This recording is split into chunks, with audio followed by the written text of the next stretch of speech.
Negative of a vector and the null vector. Welcome back, everyone. Before we dive into today's new material, let's quickly recap what we covered in our previous lesson. We explored how multiplying a vector by a scalar, which we represent with the Greek letter lambda, can alter the vector's magnitude. We also saw that, depending on whether that lambda is positive or negative, it can also flip the direction of the vector. Building on that foundation, today's lesson focuses on two very specific and important special cases. First, we will look at what happens precisely when that scalar is -1. Second, we will examine the unique properties of a vector when it is a null vector, which is a vector with no length at all. Let's get started. 1. The negative of a vector. Now that we've recalled how multiplying a vector by any scalar can change its size or direction, let's look at a very specific and important case. Imagine we take a vector, let's call it a vector a, and we multiply it by the scalar lambda, where lambda equals -1. When we perform this multiplication, the resulting vector is written as negative a vector a. In mathematics, we refer to this new vector as the negative of vector a. You might also hear it called the additive inverse of vector a, as we will see in the next slide.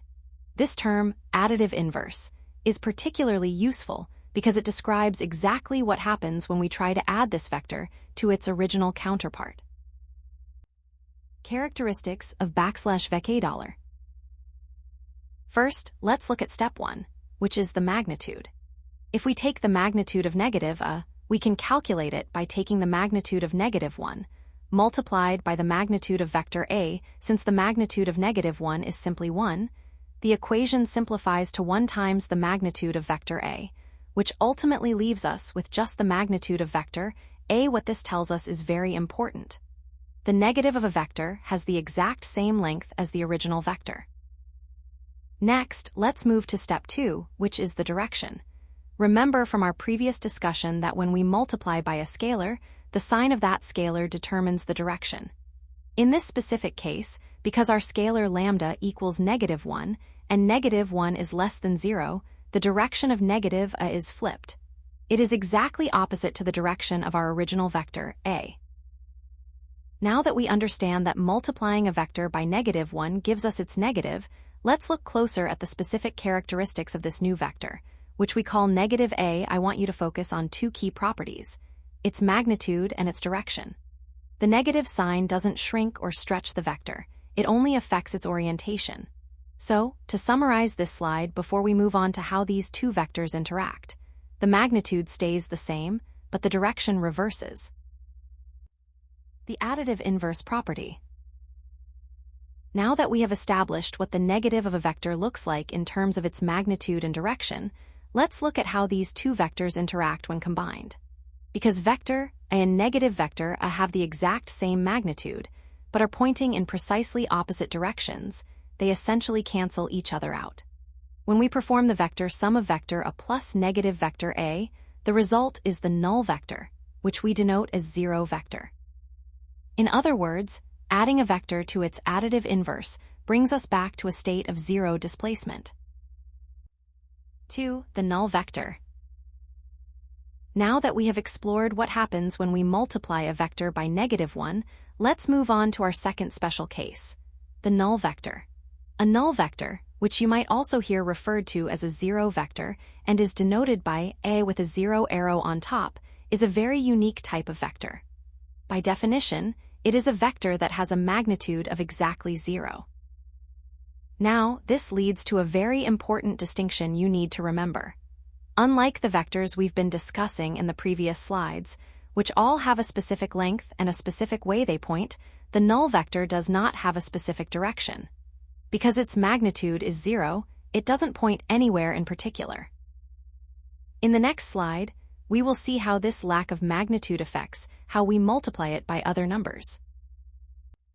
Scalar multiplication property of the null vector. Take a look at this property. For any scalar, which we'll call k, the product of k and the null vector 0, written with an arrow over it, is always just the null vector 0 itself. In mathematical terms, k times the null vector 0 equals the null vector 0. think about what this actually means in practice. If you take a vector that has absolutely no length, a vector of 0 length, and you try to multiply it by any number, whether that number is huge, tiny, positive, or even negative, you can't actually create any length out of nothing.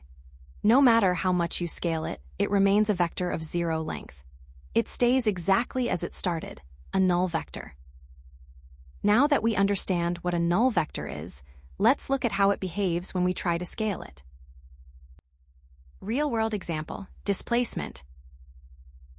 Now that we have covered the theoretical definitions of negative and null vectors, let's bring these concepts to life with a real-world example involving displacement. Imagine a person moving along a straight path. First, let's set up our scenario. Suppose a person walks 5 meters toward the east. In our mathematical language, we can represent this displacement as vector A. Let's break this down step by step to see the properties we discussed in the previous slides. Step 1. When we define vector A, we note that it has a magnitude of 5 meters and a direction of east. Step 2. Now, let's apply the concept of the negative vector.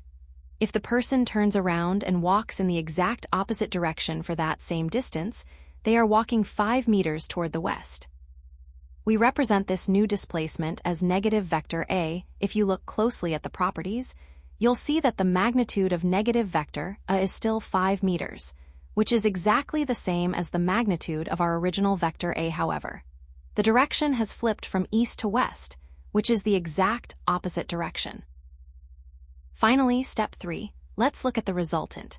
If the person first walks 5 meters east, represented by vector A, and then immediately walks 5 meters west, represented by negative vector A, where are they? They have returned exactly to where they started. When we add vector A to negative vector A, the sum is equal to the 0 vector, or vector 0. This means their total displacement relative to the starting point is 0, resulting in a null vector. This perfectly illustrates the additive inverse property we saw on slide 4. As we move to the next slide, we will summarize these key takeaways. Key takeaways. All right, let's bring everything together. We have covered a lot of ground today, so let's review these key takeaways to ensure you have a solid grasp of the concepts before we move on to the common pitfalls in the next slide. First, regarding the negative vector. Remember that we obtain negative A by simply multiplying the original vector A by -1. Second, let's look at the magnitude. It is crucial to remember that the magnitude of negative A is exactly equal to the magnitude of A, as we saw in our calculations earlier. The negative sign doesn't change the length. Third, the direction.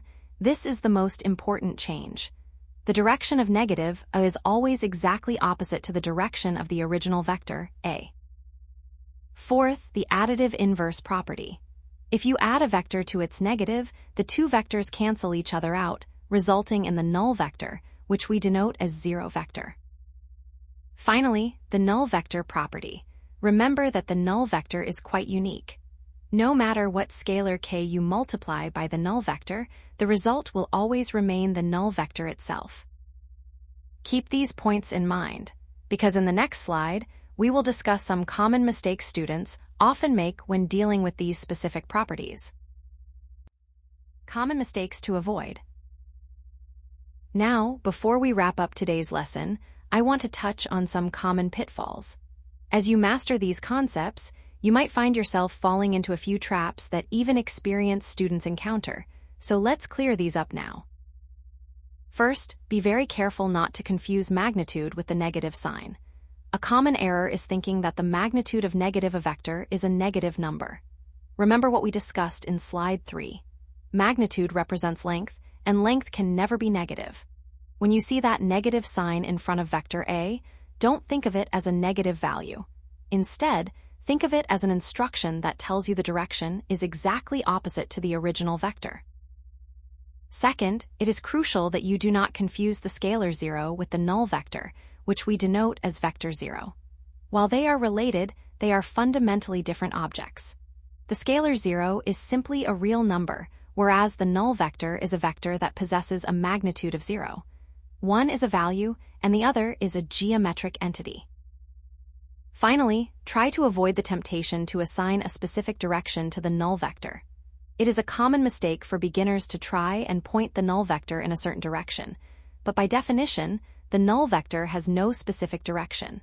Because its magnitude is 0, it doesn't point anywhere. You can think of its direction as being arbitrary or undefined. Keep these distinctions in mind, and you'll have a much stronger grasp of vector algebra.